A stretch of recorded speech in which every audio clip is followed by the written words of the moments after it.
Hi, my name is Lucille. Um, my story is I was brought up in a Catholic home, and very religious Catholic home, and we were taught about God, but we weren't taught about Jesus.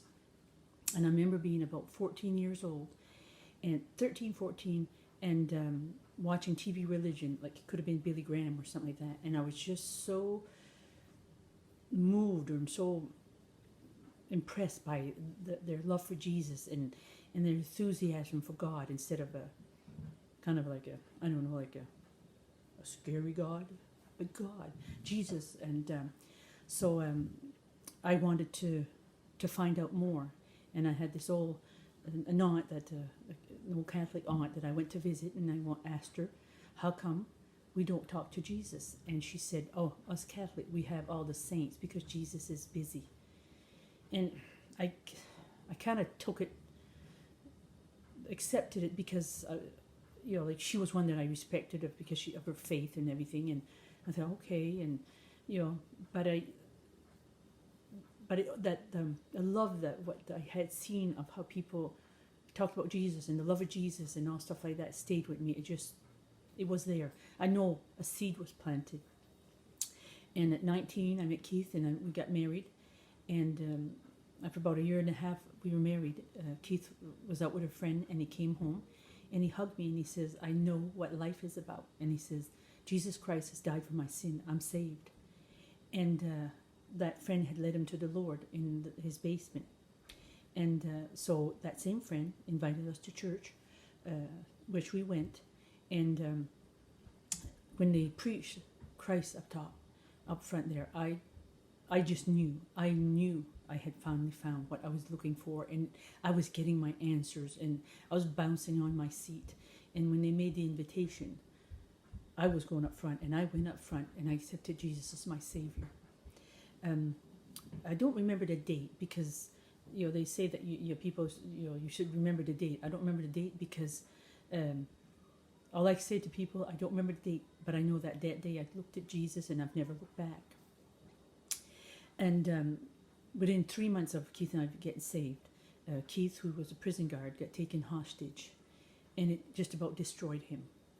And so within 8 months of getting saved, Keith got taken hostage. We moved. I had a baby, and we moved 5,000 miles away to the Northwest Territories for work because Keith could not go back into the prison system there. And people said to me, like, how did you ever cope? A young wife away from your family with a newborn and a husband that was broken. And I said, well, I was just a new Christian, and all I had was Jesus, and that was enough. And I've been a Christian now for 40 years, and a lot has happened. We lost a daughter at 13. Keith has had two major burnouts. Yes. He suffered with post-traumatic stress. He's had 2 back surgeries. We've had our ups and downs, and but my story is still the same. Jesus is enough, and I am just so thankful for that. Thank you. Hi friends at Summerside. I just wanted to share with you my faith journey.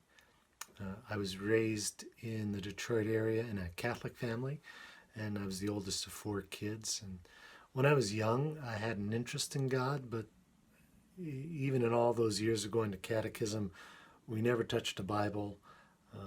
So my image of him was distant. And whenever I was feeling spiritual, I would just try to be more holy, and I'd read the old family Bible, which I couldn't understand at all.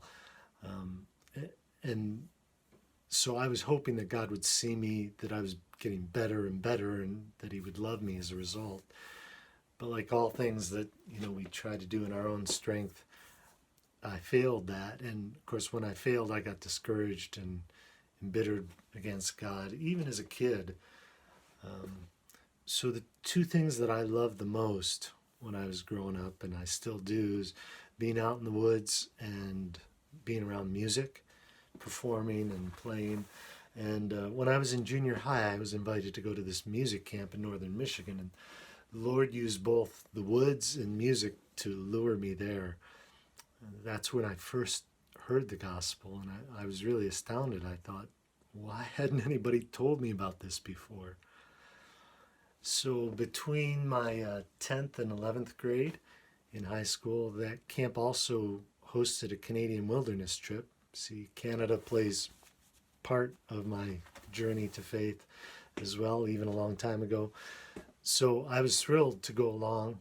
And by this time, I had gotten a pretty foul mouth, and I wasn't too interested in God talk. So I wasn't an easy person for the two old guys leading us to have along with them. But Uncle Bob and Mr. Ed, as we called them, they were really patient with us.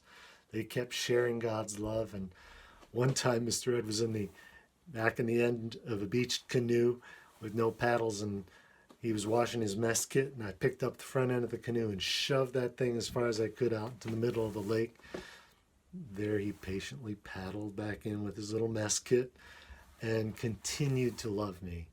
And I found out later that Mr. Ed had many patents to his name. He was the North American Authority on Heat-Resistant Adhesives, and NASA used to call him when they had trouble with the space shuttle. But to us, he was just Mr. Ed. And God used him and others that summer to show me that he loved me, even in my bitterness, and not because I was getting better and better, but because he is so loving. And so that summer of 1979 is when I put my trust in Jesus, and I'm so grateful to him. Thanks.